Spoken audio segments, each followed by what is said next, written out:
In diesem Video geht's für uns gleich in 2 neue Länder. Wir reisen nach Chile ein und kurz darauf auch nach Argentinien. Hier erwarten uns Wüstenlandschaften, aber auch grüne Oasen. Und neben dem Erkunden steht vor allem eins an: Fahrzeugpflege. Und dabei bemerken wir, dass unser Dachträger einen Knacks hat. Das ging irgendwie alles zu schnell. Martin musste in ein Gerät pusten. Oh, mal kurz die Sperre gebraucht. War ein bisschen weich.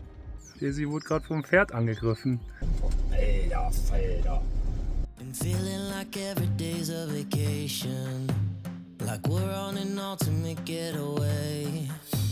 Been talking about it, but now we made it. Oh, so let's take it slow.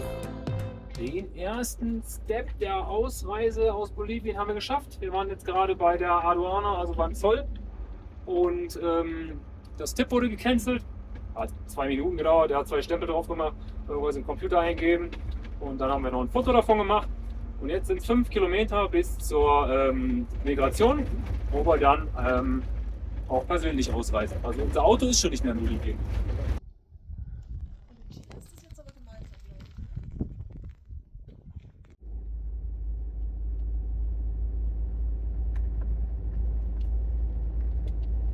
Wir sind in Chile, aber bisher nur aus Bolivien ausgereist. Das ging auch super schnell. Man musste irgendwie an so ein Fenster gehen und da wurde der Pass dann durchgereicht und dann Stempel rein und fertig.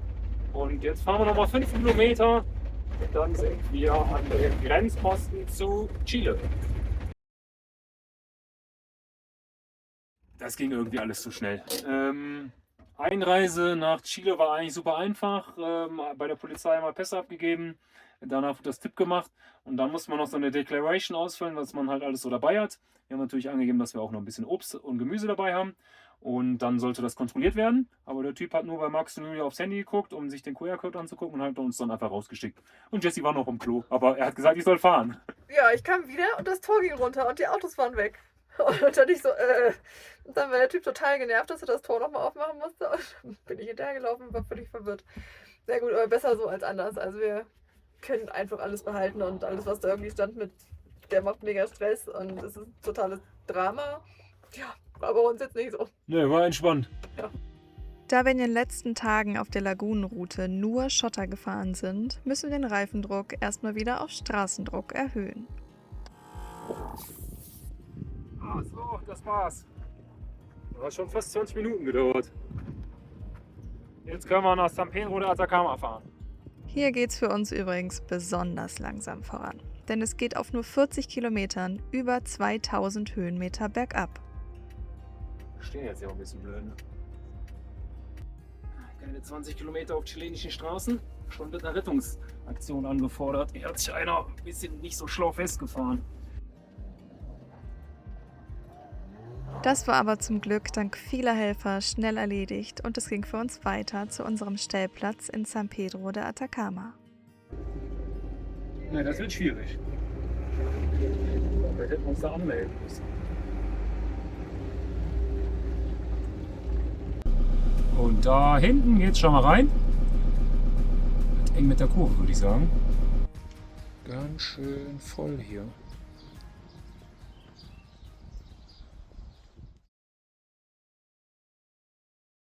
Guten Morgen! Wir waren die letzten 4 Tage in San Pedro, haben das Auto gewaschen für unglaubliche 50.000 chilenische Pesos, was 45 Euro fast sind. Haben lecker französisches Gebäck gegessen und jetzt geht die Reise weiter.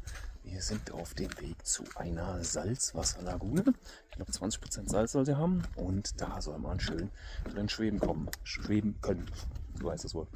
Kostet allerdings 15.000 auch schon wieder, also 15 Euro. Und es gibt sehr strenge Zeitslots und die wurden auch schon sehr streng hier eingewiesen. Also alles in Ordnung hier in Chile.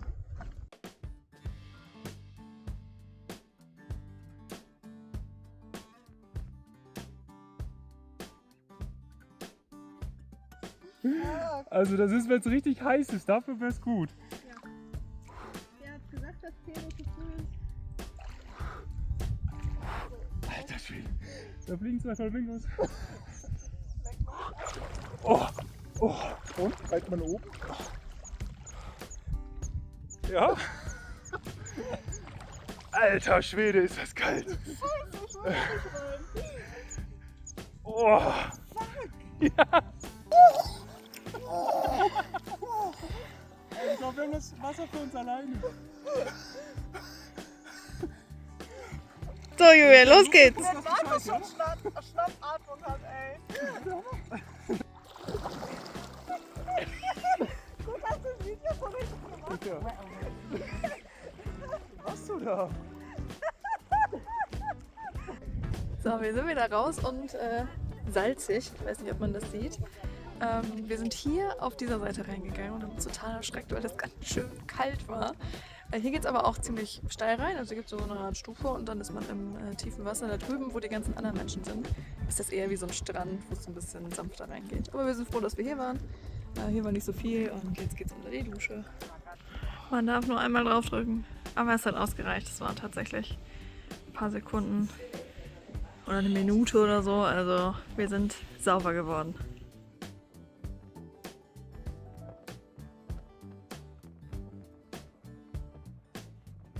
Wir haben jetzt gerade in San Pedro noch mal ein paar Besorgungen gemacht. Wir waren noch mal Gemüse kaufen, noch mal ein Baguette vom französischen Bäcker und noch mal beim Supermarkt, dass wir jetzt für die nächsten Tage noch ausgestattet sind. Denn wir fahren jetzt in Valle de la Luna. Oder nur de Luna? Ne, de la Luna, glaube ich. Sí. Okay. Das Valle de la Luna nahe San Pedro de Atacama zählt zu den eindrucksvollsten Landschaften der Atacama-Wüste, einer der trockensten Regionen der Erde. Über Millionen Jahre haben Wind, Wasser und starke Temperaturschwankungen eine surreale Szenerie aus scharfkantigen Felsformationen, weiten Dünen und glitzernden Salzablagerungen geschaffen. Seinen Namen verdankt das Tal seiner fast außerirdischen Erscheinung, die an die Oberfläche des Mondes erinnert.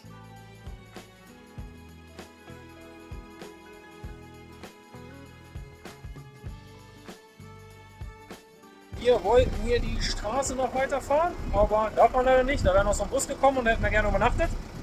Aber ja, ist gesperrt, also drehen wir um.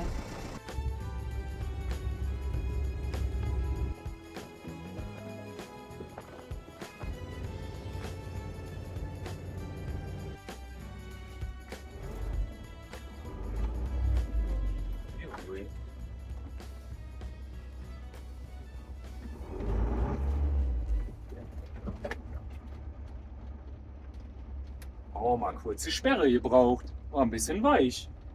So, jetzt raus. Danke.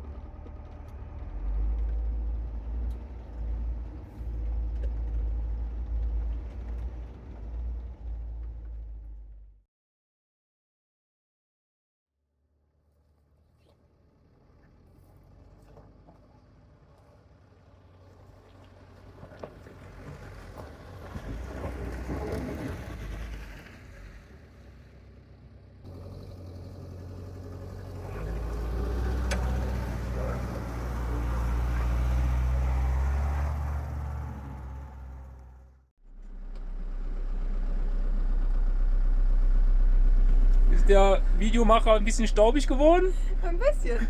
Bei Markus und Julia war es aber auf jeden Fall schlimmer als bei uns.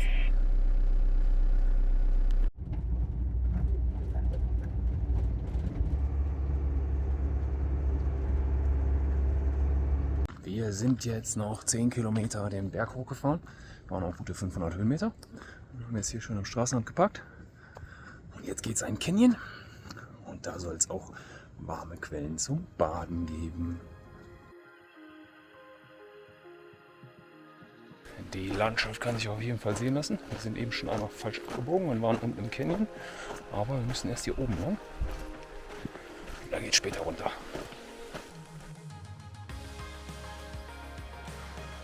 Die Termas de Puri Libre liegen ein wenig abgelegen und bieten ein deutlich ursprünglicheres Erlebnis als die anderen Thermalquellen der Region.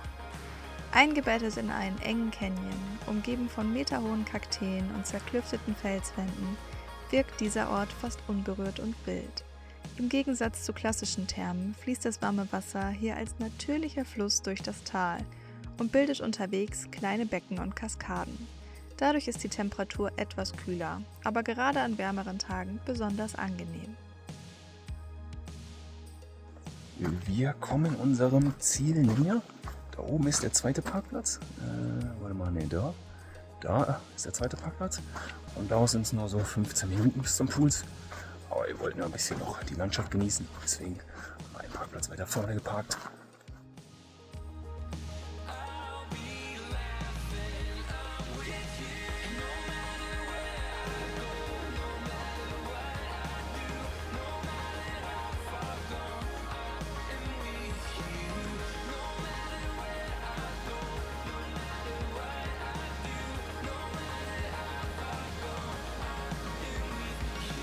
An unserem Spot wurde es gerade voll, deswegen sind wir auch weitergezogen. Und hier gibt es noch einen ganz coolen Wasserfall und darunter so ein Becken. Und Markus guckt gerade mal, ob es weiter oben noch mehr Becken gibt.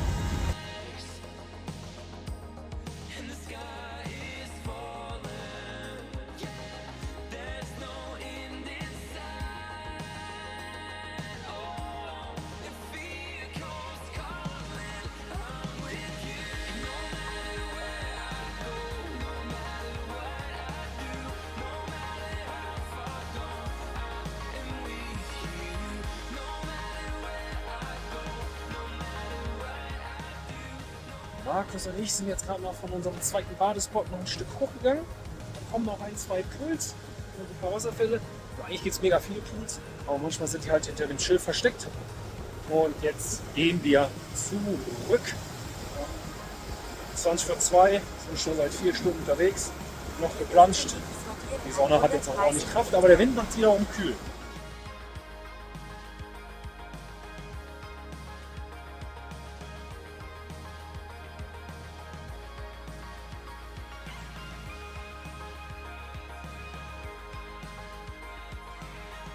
Wir sind an den Autos.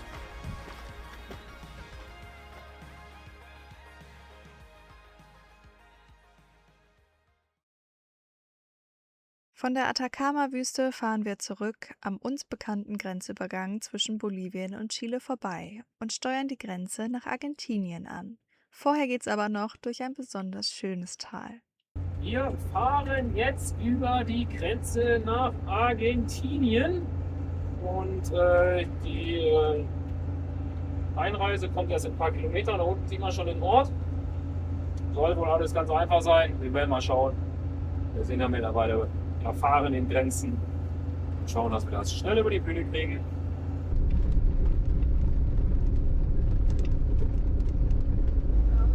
Okay.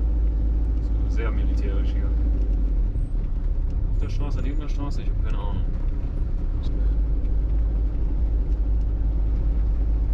Würde ich einfach mal hier rechts anhalten, oder? Ja.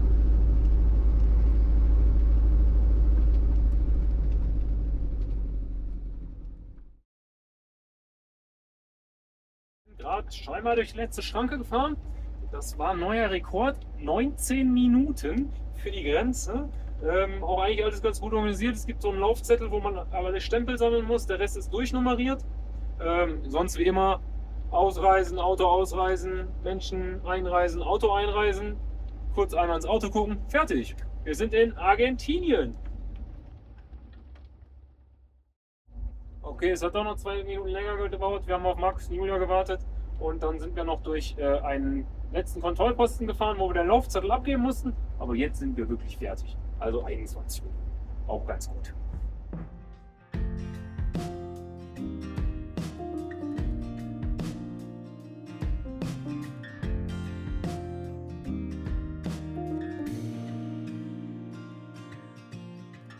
Pastors in the pulpit,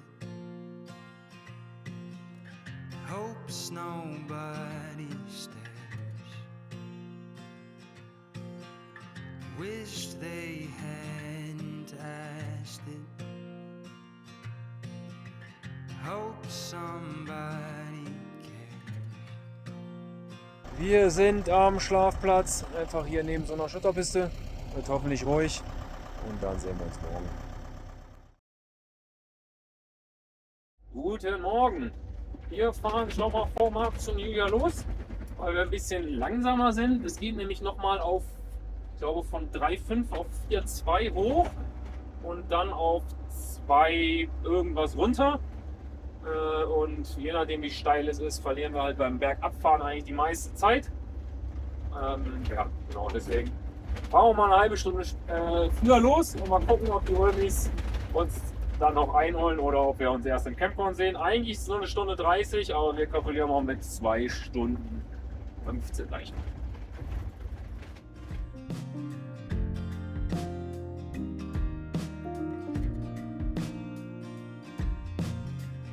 Left it in the basket,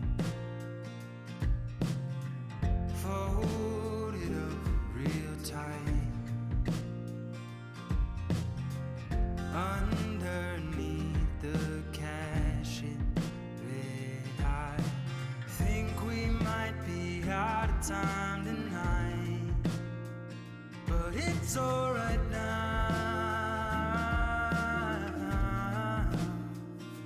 It's alright now.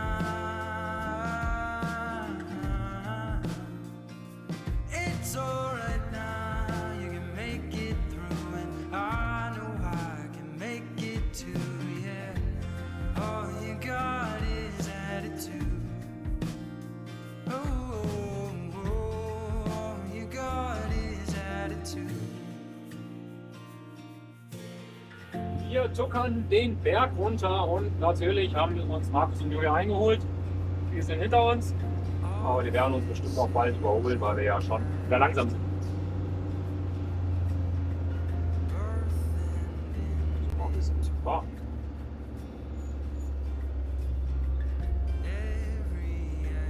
Für uns geht es immer weiter runter und die Landschaft ist echt verrückt. Wir sind ja in so einem Canyon mit so richtig coolen Formationen. Da werde ich erwarten.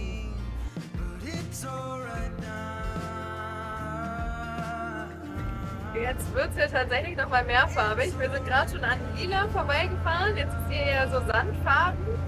Dann kommt aber jetzt auch noch so grün-blau und da hinten ist rot. Also schon sehr interessant hier die Farbgebung. Aber wir wollen uns ja gleich auch nochmal die siebenfarbigen Felsen ansehen. Die sind nämlich auch hier. Und da sind wir auch gespannt, wie es aussieht. It's alright now.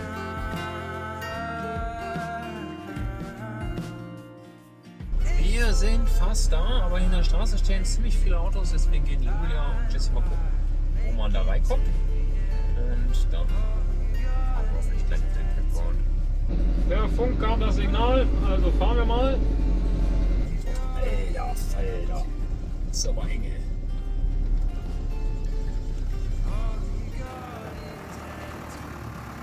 Ja, passt.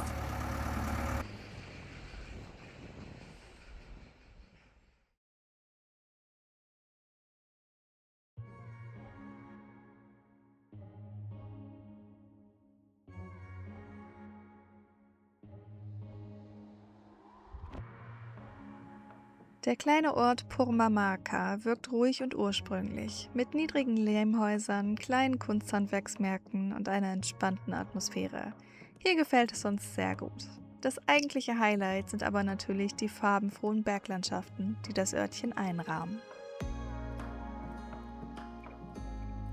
Die Farben rund um Purmamarca sind kein Zufall, sondern das Ergebnis von Millionen Jahren Erdgeschichte. Man sieht dort eine Art offenes Geschichtsbuch der Erde. Jede Farbe steht für ein anderes Kapitel der geologischen Vergangenheit. Wir waren gerade schon auf dem Mirador und jetzt müssen wir leider hier nochmal interessant 2 Kilometer runter zu gehen. Schade. Die unterschiedlichen Gesteinsschichten wurden über Millionen Jahre als Sedimente abgelagert. Damals, als die Region noch von Flüssen, Seen oder sogar Meeren geprägt war. Später wurden sie durch die Auffaltung der Anden angehoben und sichtbar gemacht. Wind und Erosion haben die Oberfläche zusätzlich freigelegt und geglättet. Deshalb sind die Farbbänder heute so klar zu erkennen.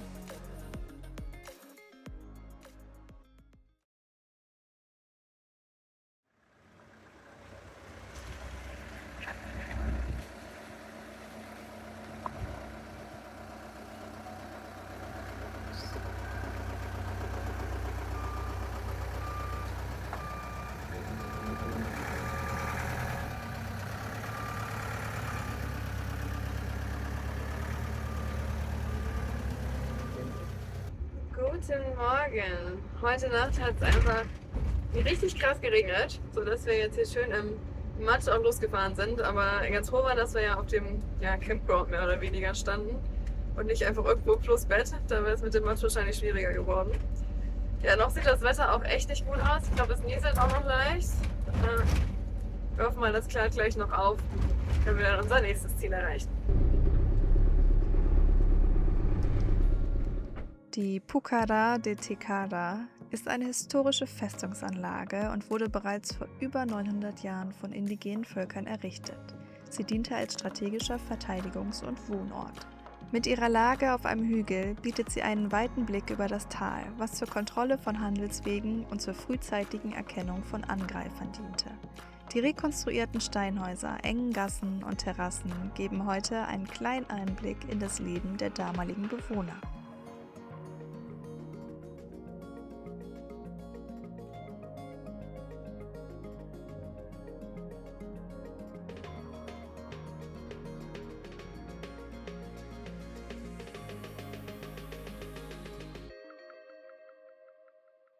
Die Fahrstrecken in dieser Region sind wirklich besonders. Nicht nur die vielen Höhenmeter und Serpentinen wie in den letzten Tagen. Das Land ist hier auch in gewisser Weise besonders weit. Oft umgeben von Berg- und Felsformationen, meistens karg, aber eben doch auch immer mal wieder grün, wo in der Dürre Wasser zu finden ist. Menschlichen Einschlag gibt es hier wenig. Und so haben wir oft das Gefühl, ganz alleine inmitten von weiter Natur zu sein.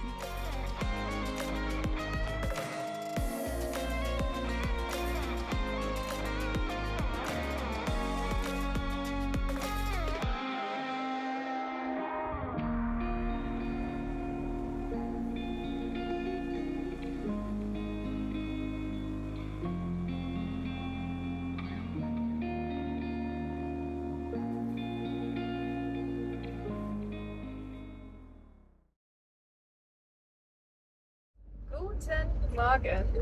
Wir sind auf dem Weg nach Salta. Wir sind ein bisschen später losgefahren als gedacht. Markus und Julia hatten einen kleinen Nagel im Reifen, aber den konnten wir heute Morgen, oder das konnten sie heute Morgen schon reparieren und scheint gut zu sein.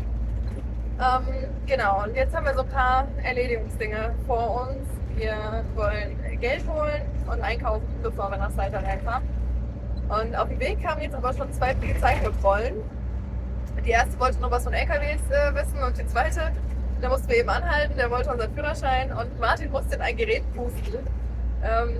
Ja, das war ein bisschen anders als in Deutschland, musste man irgendwie nur in so eine Öffnung kurz reinlassen. Aber der Polizist... Ja, über die Genauigkeit kann man sich, glaube ich, streiten. Ja, aber der Polizist war da zufrieden und hat uns weitergewunken und uns eine gute Fahrt gewünscht. Von daher alles soweit easy. Genau, nächster Stop, Geld holen, wenn es klappt, bei Western Union.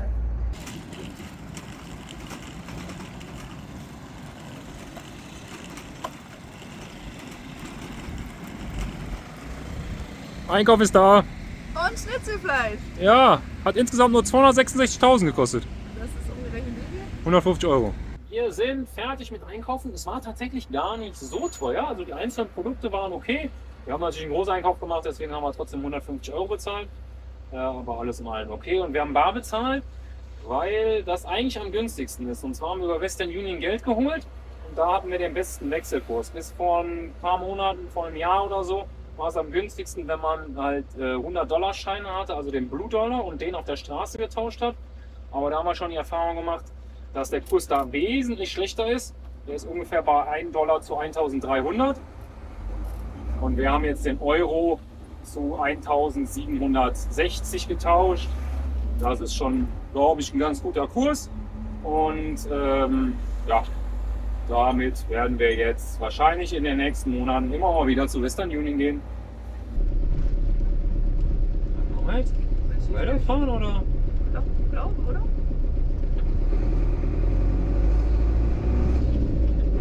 Hier war gerade ein Polizeicheckpoint und wir hatten gelesen, dass breitere Fahrzeuge öfters mal nicht durch dürfen. Aber die Dame war sehr entspannt und die Straße ist jetzt maximal wohl 4 Meter breit.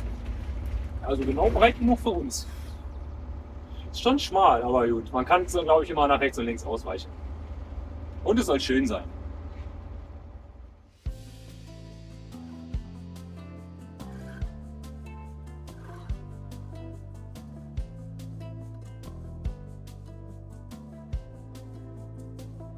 Der Kollege wäre uns beinahe vors Auto geflogen.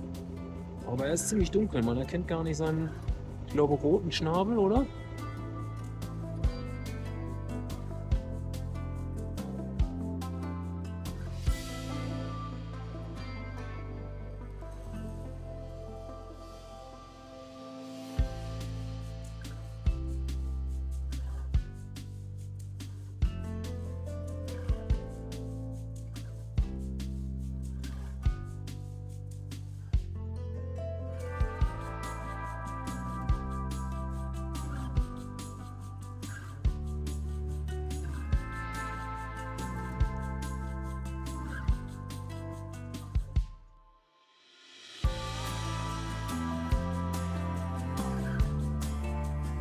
Das Fohlen läuft weg. Versteckt sich bei der Mama. Wir wollten euch nicht verscheuchen. Also die Polizeikontrollen werden auf jeden Fall wieder mehr. Wir wurden heute schon zweimal angehalten und durch wie viel sind wir durchgefahren? Durch 4, glaube ich. Ne? Ja, mindestens. Ja. Und ja, diesmal wollte er dann auch noch den Fahrzeugschein sehen. Hat ihn sehr lange studiert. Und dann wollte er noch die Versicherung sehen. Die haben wir irgendwie nicht auf Anhieb parat gehabt, deswegen muss man ein bisschen suchen im Handy. Du brauchst ja wohl nur digital, also damit war er auch zufrieden. Dann hat er kurz mal die Fahrgestellnummer nochmal aus der Versicherung, Fahrzeugschein abgeglichen. Was ist denn jetzt hier los? Und dann durften wir weiterfahren, aber es standen bestimmt 15 Polizisten da. Ja, auch mindestens.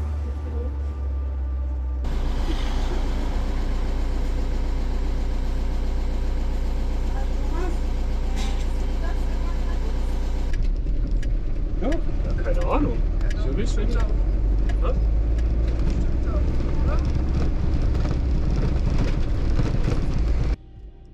Wir steuern einen besonderen Platz in der Nähe von Salta an. Der deutsche Auswanderer Frank lädt Overländer in seinen Garten ein und bietet hier ein kleines Reisenden-Idyll. Kein Wunder also, dass man hier einige andere Menschen und Fahrzeuge trifft, die auf den verschiedensten Routen durch Südamerika unterwegs sind. Hier wollen wir ein paar Tage entspannen und das ein oder andere am Fahrzeug erledigen. Da hinten grasen schon die Pferde. Die ist ja schon mal los.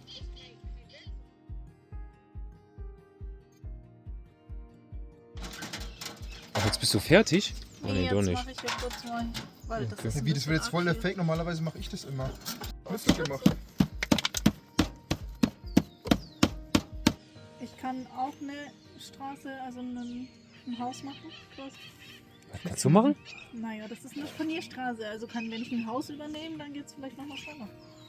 Finde ich eigentlich gut. Ja. Wir haben doch auch schon gelernt, wir essen hier mehr und werden trotzdem dünner. Ja, wir sind jetzt aber nicht mehr auf der Höhe. Du musst auch erstmal essen, Markus, ne?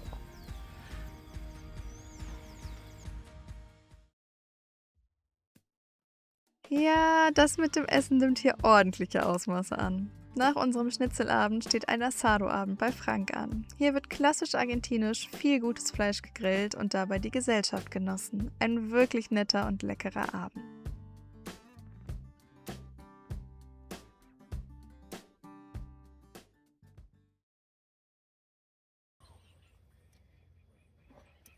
Dann ist es mal wieder Zeit für Wartung. Martin stellt die Ventile ein. Aufgrund des Motorschadens war das Ventilspiel beim 4. Zylinder relativ groß. Aber alles soweit in Ordnung und wir sind wieder gut gerüstet für die nächsten Kilometer.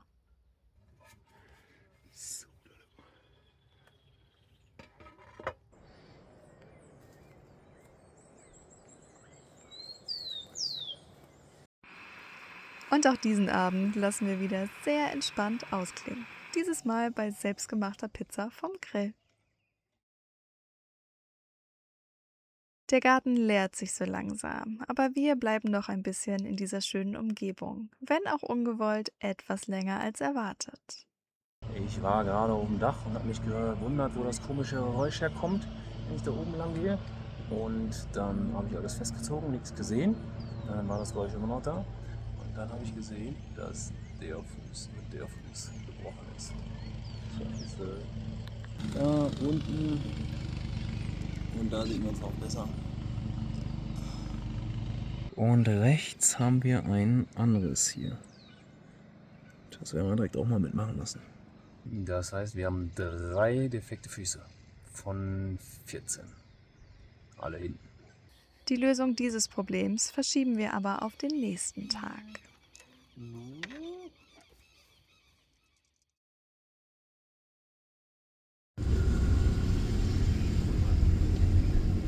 Wir haben unsere Dachträgerfüße gerade mal beim Schweißer abgegeben und jetzt nutzen wir die Gelegenheit und gehen mal nach Salta. Oder wir sind schon in Salta und gucken uns ein bisschen das Städtchen an. Also es sieht auf den ersten Blick richtig, richtig schön aus. Wir sind auch, als wir im Uber reingefahren sind, an so vielen schönen Ecken vorbeigefahren. Ja, mal gucken, was wir jetzt hier alles finden. Und also die Gebäude sind an sich schon mal sehr eindrucksvoll. Salta wird oft auch als La Linda, die Schöne, bezeichnet und macht ihrem Namen alle Ehre.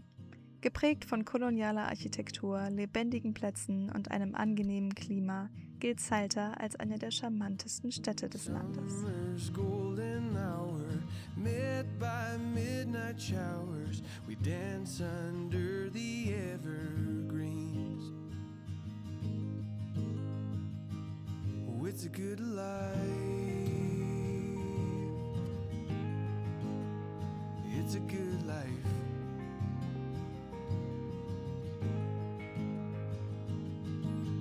See the morning glory with coffee that you pour me, endless reasons to believe.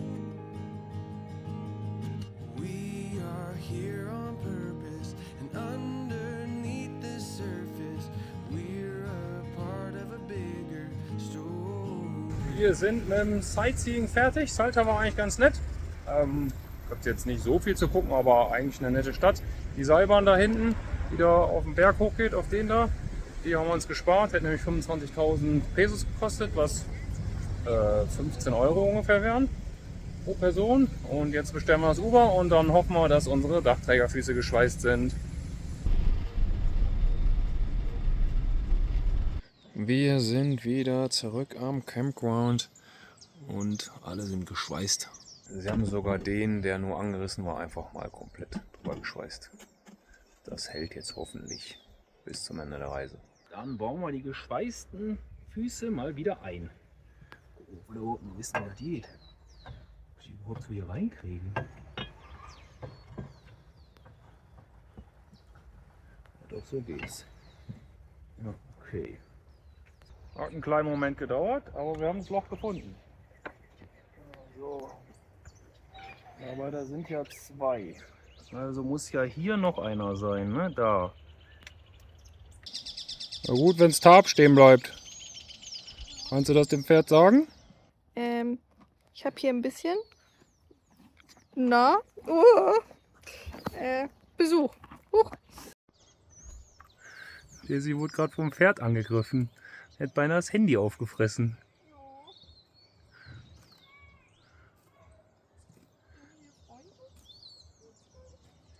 Ich glaube, der hat gedacht, meine Hose ist auch Gras.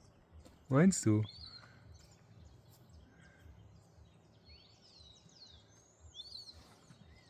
Ey, nicht das Ding umschmeiße.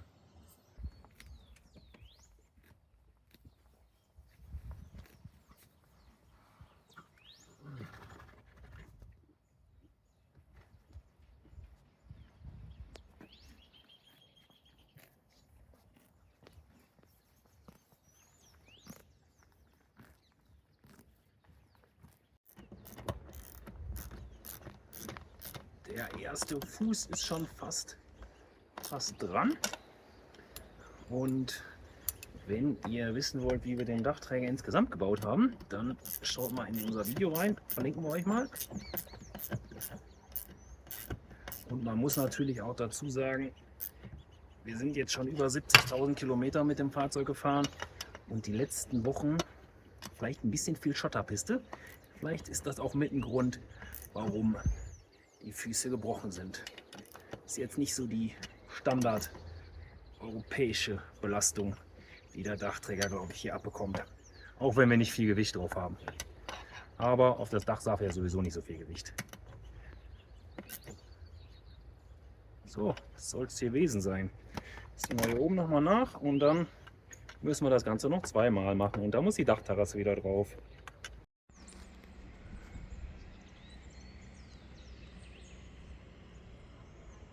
Alle Füße sind wieder dran. Das sollte jetzt hoffentlich ein paar tausend Kilometer halten. Und dann können wir morgen weiterfahren. Dann haben wir tatsächlich auch schon eine Woche hier bei Frank in San Lorenzo bei Salta. Was uns dann erwartet, seht ihr aber erst im nächsten Video. Wir legen einen kurzfristig geplanten Umweg von mehr als 2000 Kilometern ein, was dann doch ein bisschen anders als erwartet läuft, uns am Ende aber jede Mühe wert ist. Das wollt ihr nicht verpassen? Dann abonniert doch gern unseren Kanal. Und falls euch dieses Video gefallen hat, lasst uns doch gern ein Like und einen Kommentar da. Darüber freuen wir uns immer sehr. An dieser Stelle ein riesen Dankeschön für all euren Support. Das wissen wir sehr zu schätzen. Also, macht's gut und bis nächste Woche.